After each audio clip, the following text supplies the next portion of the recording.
کربلا کا واقعہ اسلامی تاریخ کا ایک اہم اور دلخراش واقعہ ہے۔ یہ واقعہ 10 محرم ء ہجری ہیکش عیسوی کو کربلا کے میدان میں پیش آیا۔ اس دن امام حسین نواسہ رسول صلی اللہ علیہ وسلم اور ان کے ساتھیوں نے یزید بن معاویہ کی فوج کے خلاف جنگ لڑی۔ واقعہ کربلا یوں شروع ہوتا ہے کہ یزید بن معاویہ جو اسلامی خلافت کا دعویدار تھا نے امام حسین سے بیعت عہد وفاداری طلب کی۔ امام حسین نے یزید کی بیعت کو ناانصافی اور ظلم کے خلاف سمجھا اور اسے مسترد کر دیا۔ امام حسین نے اپنے اہل و عیال اور چند وفادار ساتھیوں کے ساتھ مدینہ سے مکہ ہجرت کی اور پھر مکہ سے کربلا کا سفر اختیار کیا۔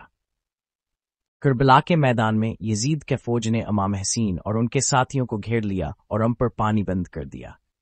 امام حسین نے یزید کے فوج کے سامنے اپنی حقانیت اور عدل کی بات رکھی، مگر انہوں نے جنگ کا فیصلہ کر لیا۔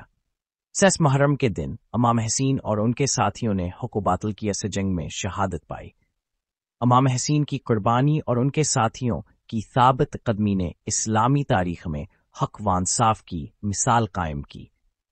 یہ واقعہ ہی مسلمانوں کے لیے ایک عظیم درس ہے کہ ظلم کے خلاف کھڑے ہونا چاہیے اور حق کی خاطر ہر قربانی دینی چاہیے۔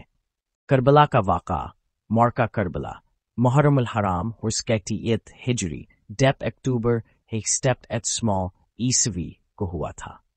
اس کے بعد کے واقعات میں اہم ترین واقعہ حضرت امام حسین علیہ السلام اور ان کے ساتھیوں کی شہادت کے بعد کے اثرات اور نتائج تھے۔ قیدیوں کا سفر۔ واقعہ کربلا کے بعد امام حسین کے خاندان اور بچ جانے والے ساتھیوں کو قیدی بنا کر کوفہ اور پھر شام دمشق لے جایا گیا۔ حضرت زینب سلام اللہ علیہ اور امام زین العابدین کی تقریریں۔ حضرت زینب اور امام زین العابدین نے مختلف مقامات پر تقریریں کیں جن میں ظلم اور جبر کو بے نقاب کیا اور یزید کی حکومت کی اصلیت واضح کی۔ یزید کے دربار میں پیشی۔ قیدیوں کو یزید کے دربار میں پیش کیا گیا، جہاں حضرت زینب اور امام زین العابدین نے یزید کو اس کے اعمال پر ملامت کی۔ کوفہ اور شام میں عوامی ردعمل۔